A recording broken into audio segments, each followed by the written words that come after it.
Pernahkah kamu bertanya, mengapa dunia yang kita tinggali hari ini sangat berbeda dengan dunia 1000 tahun yang lalu?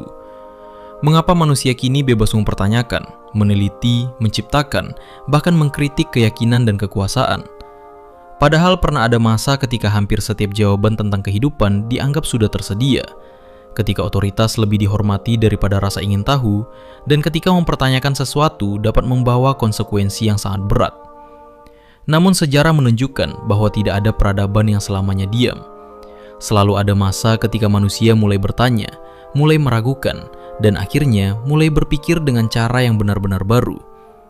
Dari sanalah lahir sebuah era yang mengubah arah sejarah dunia. Era itu dikenal sebagai Renaissance, sebuah kata yang berarti kelahiran kembali. Tetapi kelahiran kembali apa? Apakah hanya seni? Apakah hanya budaya? Atau sebenarnya ini adalah kelahiran kembali cara manusia memandang dirinya sendiri dan dunia di sekitarnya? Yang menarik, Renaissance tidak muncul begitu saja. Ia lahir dari krisis, dari perubahan ekonomi, dari pertemuan berbagai peradaban, dan dari keberanian segelintir orang yang berani melihat dunia dengan mata yang berbeda. Apa yang dimulai di kota-kota kecil Italia kemudian menjalar ke seluruh Eropa, mengguncang agama, mengubah ilmu pengetahuan, melahirkan para ilmuwan, seniman, filsuf, dan penjelajah yang akhirnya membentuk dunia modern. Tanpa Renaissance, mungkin tidak akan ada revolusi ilmiah, tidak akan ada pencerahan, bahkan mungkin cara kita berpikir hari ini pun akan sangat berbeda. Dalam video ini, kita tidak hanya akan mempelajari sebuah periode sejarah, kita akan menelusuri bagaimana sebuah perubahan cara berpikir mampu mengubah nasib seluruh peradaban manusia. Dan mungkin di akhir perjalanan nanti, kita akan menyadari bahwa kisah Renaissance sebenarnya bukan hanya tentang masa lalu. Ia adalah cermin yang mengajak kita bertanya, apakah hari ini kita masih memiliki keberanian untuk berpikir seperti mereka yang pernah mengubah dunia?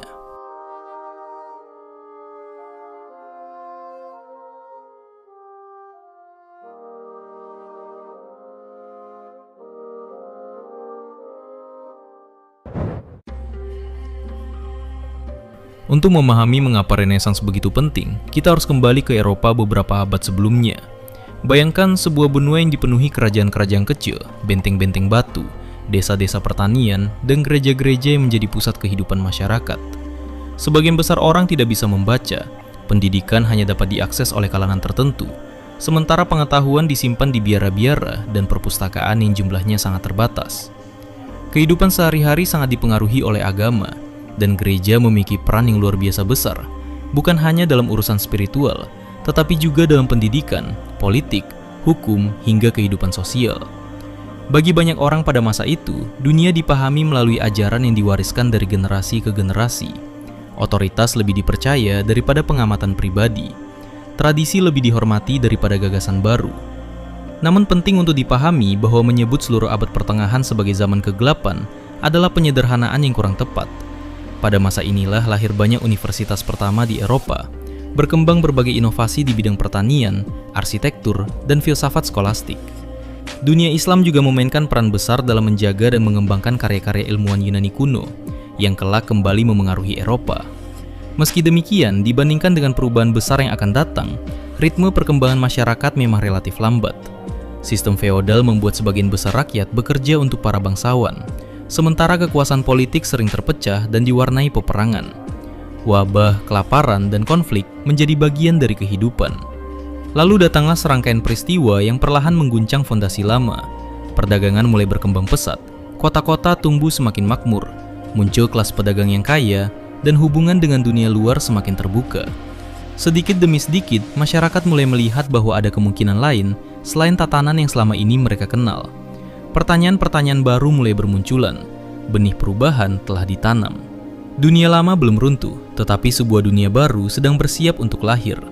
Dan tempat kelahirannya bukanlah sebuah kerajaan besar, melainkan kota-kota di Italia yang akan menjadi pusat salah satu revolusi intelektual terbesar dalam sejarah manusia. Jika Renaissance adalah sebuah ledakan peradaban, maka Italia adalah tempat percikan api itu pertama kali muncul. Pertanyaannya, mengapa bukan Inggris, Perancis, atau Jerman?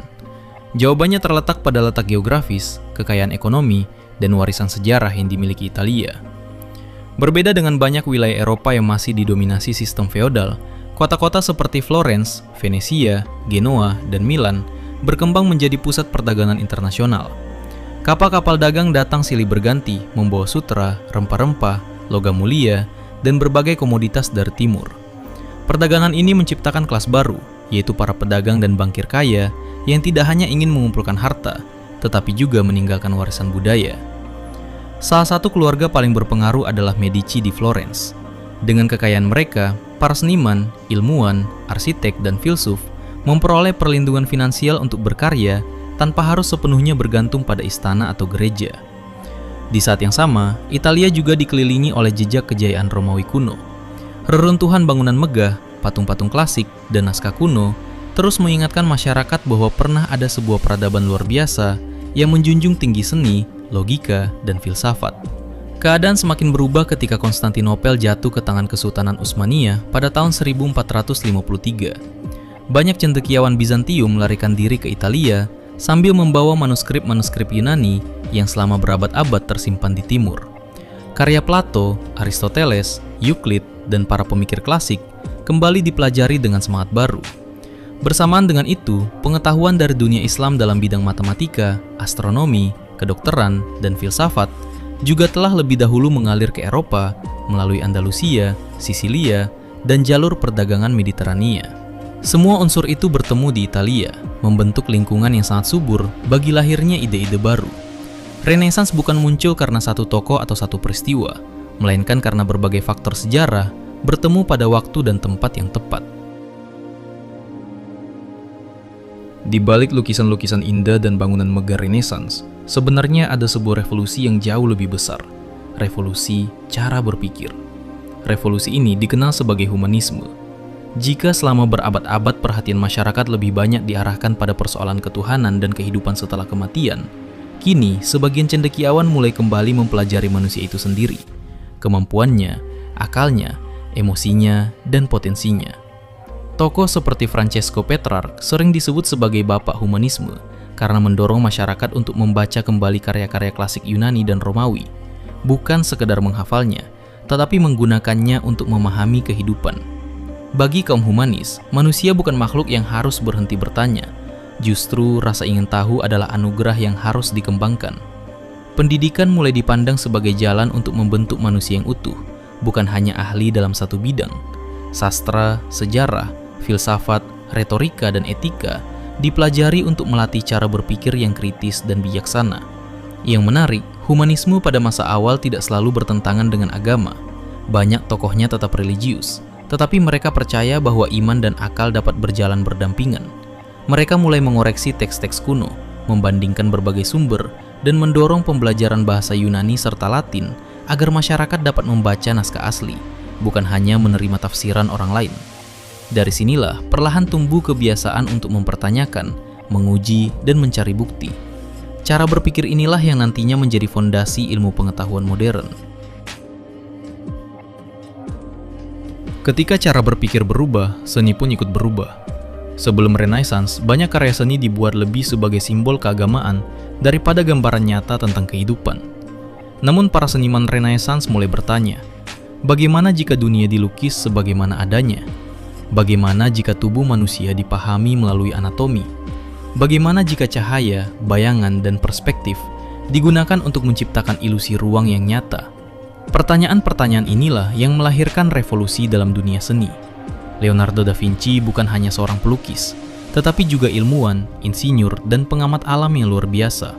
Ia membedah tubuh manusia untuk memahami anatomi, menggambar mesin-mesin yang jauh melampaui zamannya, dan percaya bahwa seni harus lahir dari pengamatan terhadap alam. Michelangelo mengubah batu marmer menjadi karya yang seolah hidup, sementara Raphael menghadirkan harmoni dan keseimbangan yang menjadi simbol keindahan klasik. Salah satu lukisan paling terkenal, The School of Athens, memperlihatkan Plato dan Aristoteles berada di pusat komposisi, dikelilingi para filsuf besar lainnya. Lukisan itu bukan sekedar karya seni, melainkan pernyataan bahwa kebijaksanaan dan pencarian pengetahuan kembali mendapat tempat terhormat dalam peradaban. Seni tidak lagi hanya menjadi hiasan, tetapi menjadi bahasa yang menyampaikan gagasan tentang manusia, alam, dan akal. Melalui kuas dan pahat, para seniman Renaissance menunjukkan bahwa keindahan dapat berjalan seiring dengan ilmu pengetahuan. Mereka membuktikan bahwa memahami dunia bukan hanya tugas para filsuf, tetapi juga para seniman. Dari sinilah lahir keyakinan baru bahwa kreativitas adalah salah satu kekuatan terbesar yang dimiliki manusia, sebuah keyakinan yang terus membentuk dunia hingga hari ini. Semangat Renaissance tidak berhenti pada seni dan sastra. Ia merambat ke bidang yang mungkin memiliki dampak paling besar terhadap dunia modern, yaitu ilmu pengetahuan. Selama berabad-abad, banyak pengetahuan diterima berdasarkan otoritas tokoh-tokoh terdahulu atau tradisi yang telah lama dipegang. Namun kini mulai muncul pertanyaan yang sederhana sekaligus revolusioner. Bagaimana jika kita mengamati alam secara langsung? Bagaimana jika sebuah gagasan harus dibuktikan, bukan hanya dipercaya? Dari sinilah lahir cara berpikir yang kelak menjadi dasar metode ilmiah. Nicolaus Copernicus mengguncang pandangan lama ketika mengusulkan bahwa bumi bukan pusat alam semesta, melainkan mengelilingi matahari. Gagasan ini bertentangan dengan pandangan yang telah diterima luas selama berabad-abad. Kemudian Galileo Galilei menggunakan teleskop untuk mengamati langit dan menemukan bukti-bukti yang mendukung model tersebut. Ia menunjukkan bahwa alam semesta jauh lebih kompleks daripada yang selama ini dibayangkan. Johannes Kepler kemudian menyempurnakan pemahaman tentang gerak planet melalui perhitungan matematika. Sementara beberapa dekade setelah masa Renaissance, Isaac Newton merumuskan hukum-hukum gerak dan gravitasi yang menjelaskan mengapa benda-benda bergerak sebagaimana adanya.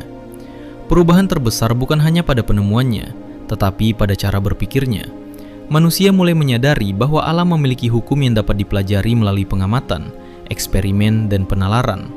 Pengetahuan tidak lagi sekadar diwariskan, tetapi terus diuji dan diperbaiki.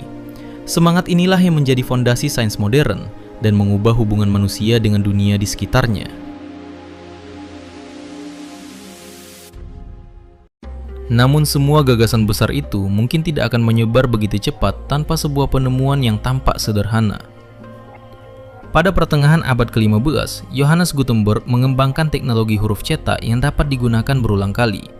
Sebelum itu, menyalin satu buku bisa memakan waktu berbulan-bulan, bahkan bertahun-tahun, karena harus ditulis tangan.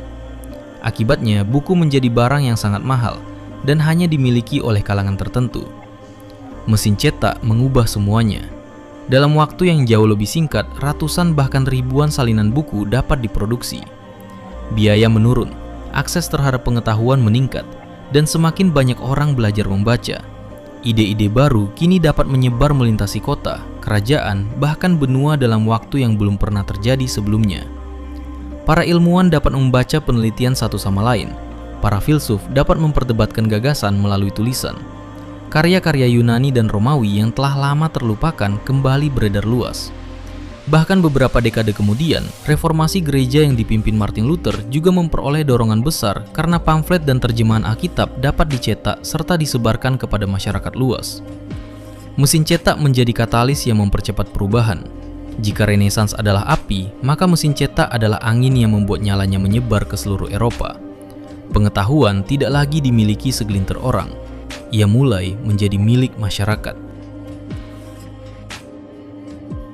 Semakin lama, semakin jelas bahwa Renaissance bukan sekedar kebangkitan seni di Italia. Ia adalah titik awal lahirnya dunia modern.